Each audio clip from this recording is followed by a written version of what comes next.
you're given us you're given a couple of 5-minute and a 20-minute test before. So in case, let's say the test is gotten goofed up, but any time during a rides, if you do a 5-minute or a 20-minute peak power, I think you still get notified of it, right? Correct.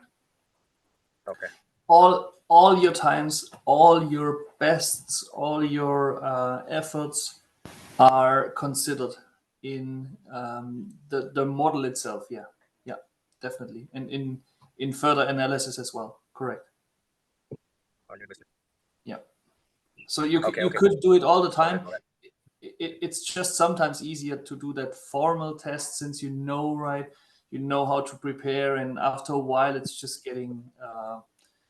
It is like in former times, right? Doing the laboratory tests, it's just all the time, or all the same things happen. Yeah. Yeah, So because the 5-minute test on the indoor, I goofed it up and I had to redo it again outdoor. oh yeah, So yeah. Then I will see it at the time. Basically, you did the outdoor test, correct? yeah, sure, coach. Yeah. Coach, on that topic, I just wanted to understand. So, in the first 2 months of starting structured training with you, I noticed that my FTP went up. And after that, it's not really gone up much, but I'm not worried about it because I'm sure, I mean, I've been able to judge my performances in the race and I know I've made huge improvements. So, I mean, the last FTP test also, I did the test after 1 week of not riding because I had some official travel. So after that, I just straight away went into the FTP test, and I think my number on the trainer was again lower than what I had achieved on an outdoor effort earlier.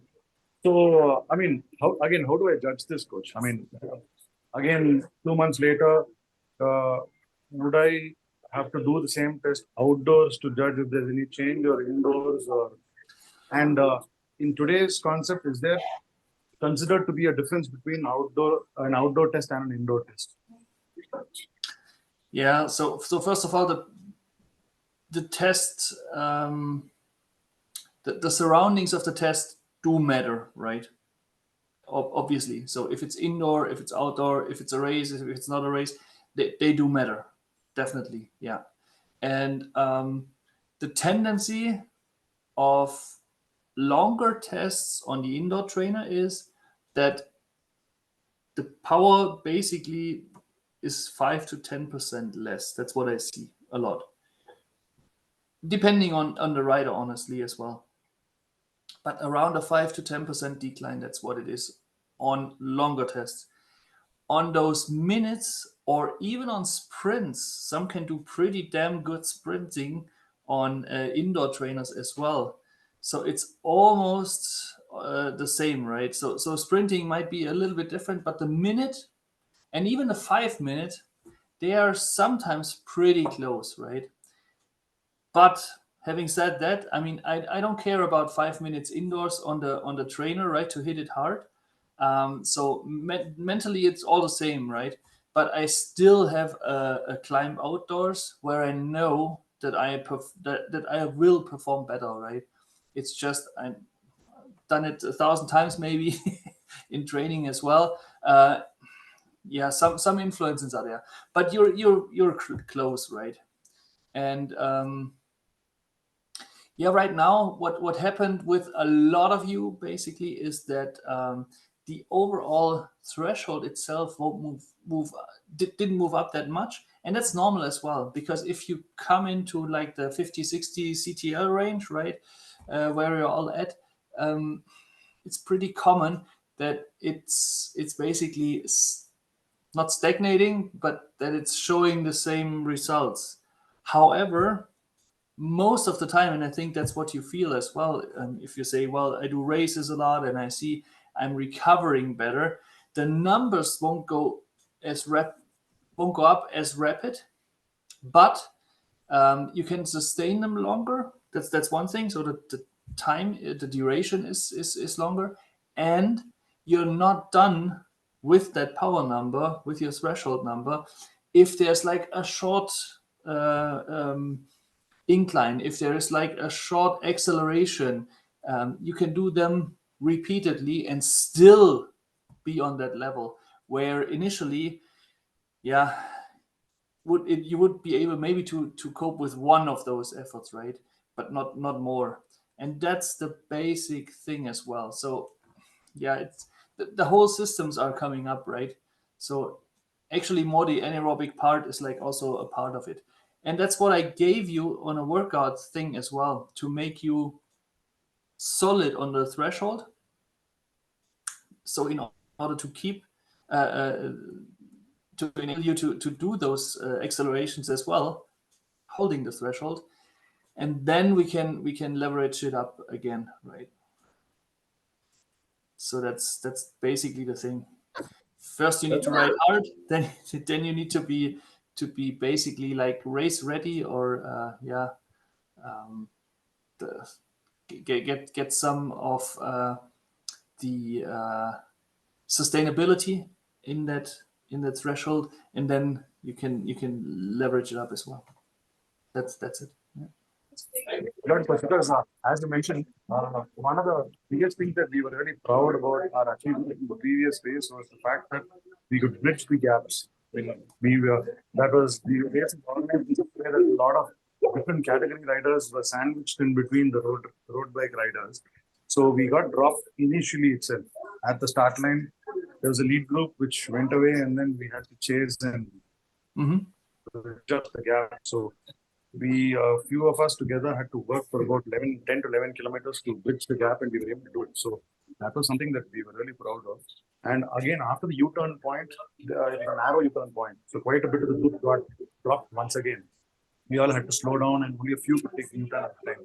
So again, we could all bridge the gap and get back to the lead group and finish with the lead group. So that was quite an achievement for us. So we were all quite certain that we couldn't have done all that without your workouts. That's what we train for. Yeah, awesome, great. Yeah, and it happens in races, right? It's cool. Yeah, that's what it is. So you're saying that if your 20-minute power and the longer power tests have to go up, you have to also increase your CPM, is it? Say again, what do we have to alter? No. So if we have to improve our FTP numbers, the threshold numbers across longer durations like 20 minutes or higher, that happens only when we increase our chronic training load, is it? The CTL.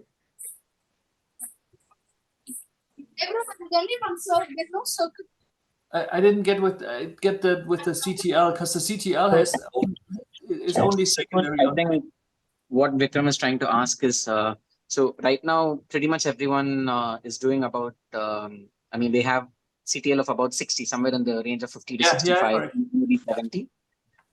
So would the next progress for them be like, hitting a CTL of like 90 or 100?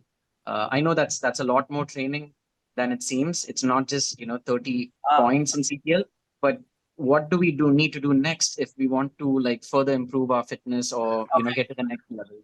Yeah. Or how do we go about this? Because a few of them, the batch 1 folks have been around for almost a year now. And batch 2 have been around for about 6 to 7 months, I guess. So when does that, when would they want, like when would they be able to progress to the higher CTL numbers or something? Yeah.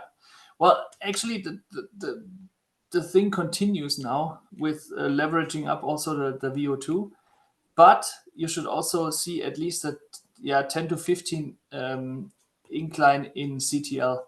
So there's like the 50-60, right? Then there's like the 70-80. And then if you have the training time, then you can get to 100, right? But with some intensity increase, there should also be like an increase of around 15 CTL. That's good enough, because 100 CTL is tough to cope with. And honestly, I think in tough climates, it's even harder. Since you lose a lot, especially unless if you're like a full-time athlete, it's really tough to find the time. Correct. Yeah. It's super tough if you need to juggle work, business, and also the riding. It's almost you won't recover out of it. Basically, it's just too much. So amateur athletes, I've seen some, but only prior to their main races, go to like 120. But it's just for a short time. Yeah, it doesn't make sense for the usual, not professional athlete. Yeah, let's put it that way.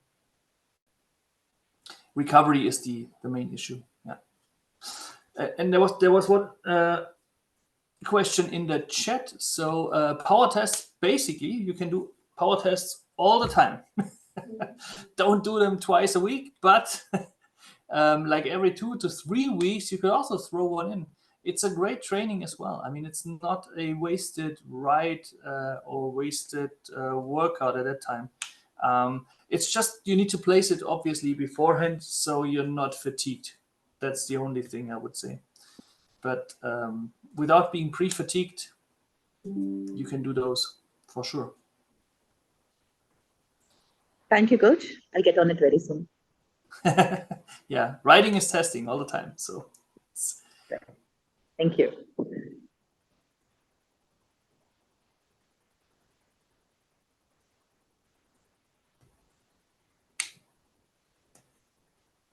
So all happy, eager to go to the race tomorrow? Yes, Coach. We'll get back to you tomorrow and let you know what happens. Yeah, Coach. We keep you updated once we are done. Please do so. Yeah, and really get some mental thing, or think about one thing of mental trick you can do to yourself by riding uphill. I mean, as I said, try to figure out if you're like weighing both wheels the same. Maybe try to calculate something or whatever. Just get your mind off, hey, I'm riding hard. Instead, do like some math calculations or stuff like that, so you don't feel it. That's really helpful too. If you don't think, well, what's my next thing here on the power? Does the power drop? So don't look too much on that screen, but rather let the mind drift a bit. Thanks, Coach. I think that's a great tip. We'll try doing that tomorrow. Thanks, Coach. All right, cool. So you guys have fun. Stay safe. Stay on the bike. Saddle. Yeah, stay on the saddle, everyone. No crashes, right? We want to increase that seat. Please, yeah. So on that note, Coach, so I think Doc has a question on chat. So she had a metatarsal fracture about 6 weeks back, and she's slowly getting back into the groove of things. Oh yeah. I think she's asking when she can start doing her tests and stuff. She did do her first like public Zwift race last weekend. I think, was it about a week back? No, about 2 weeks back. Yeah, about a week and back. She finished third amongst the women, Coach. So Awesome. So yeah, so she's already ready to start doing races and stuff. And on that note, I just wanted to ask you one more thing afterwards. Like, how do you look at Zwift racing, Coach? Like for folks who are like right now, it's raining a lot in Chennai, and we're not able to ride outside or race outside. Is Zwift racing like a good alternative? I mean, it's you versus you pretty much anyway, because if people are going to drop you, they're going to drop you. Oh, correct. But I find that on the Zwift racing platform, because it's all about power numbers, it's a little bit tougher because watts per kilo plays a major role. And, your powers are, you are always on threshold or above threshold. So maybe you can talk a little bit about Zwift racing as well. But first, if you could answer Doc's question about the fracture and power tests. We covered that basically, but coming out of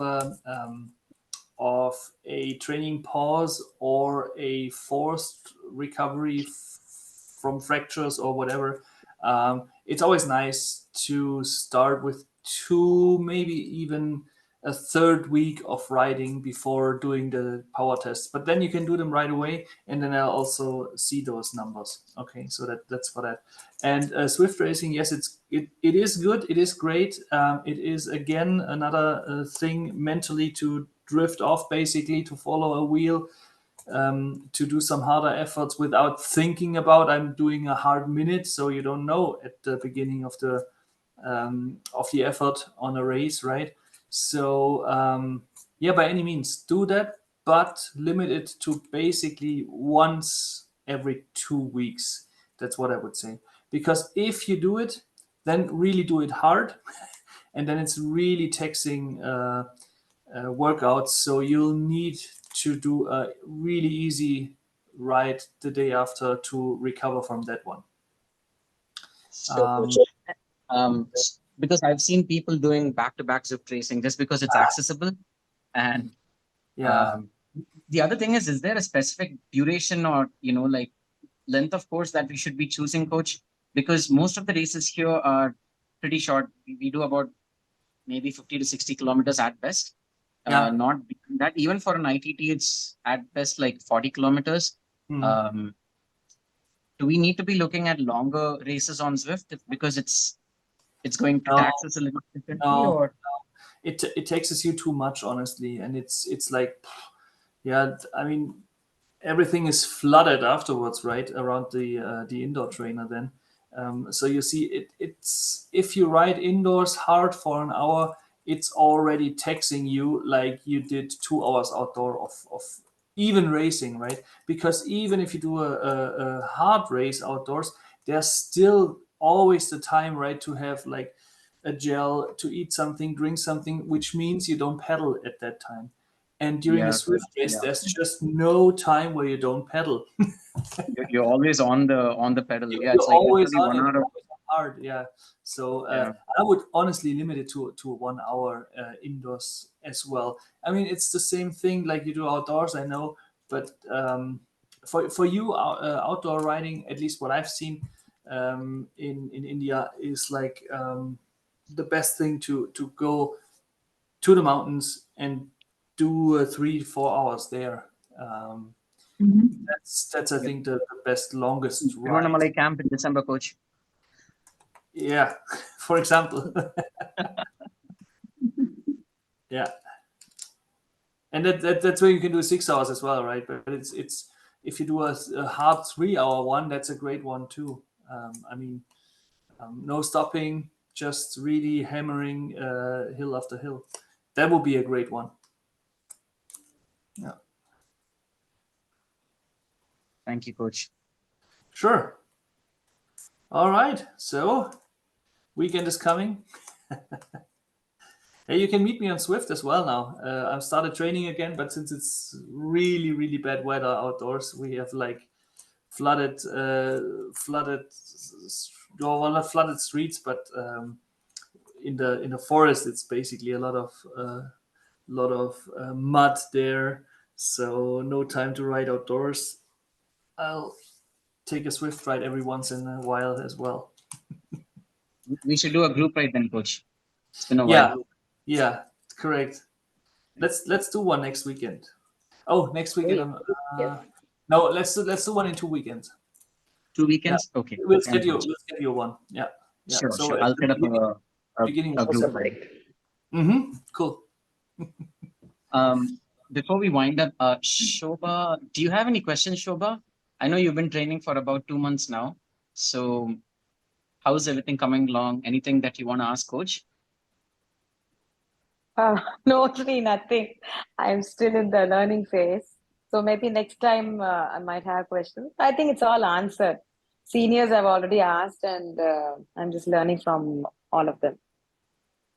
Thank you. I'm enjoying my workouts. In fact, Awesome. Cool. earlier, I did a lot of mistakes, but recently I've taken it up seriously. I'm able to complete my workouts, and that's it. No questions. Thank you, Coach.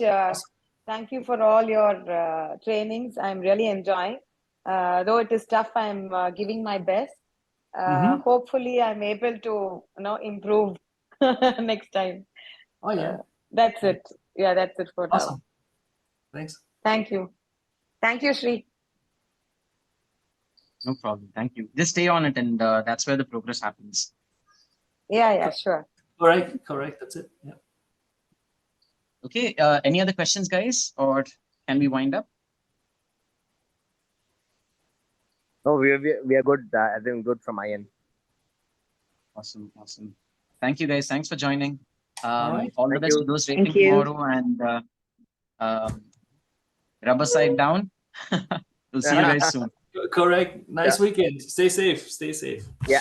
Thank you, coach. Thank you, too have Sri. a great weekend, coach. Take care, guys. Everyone have a good weekend as well. We'll keep you guys updated once we're done tomorrow. Yes. Thank Bye. you. Yes. All the best, Thank you. guys. Bye. Thank you. Yeah. Thank you.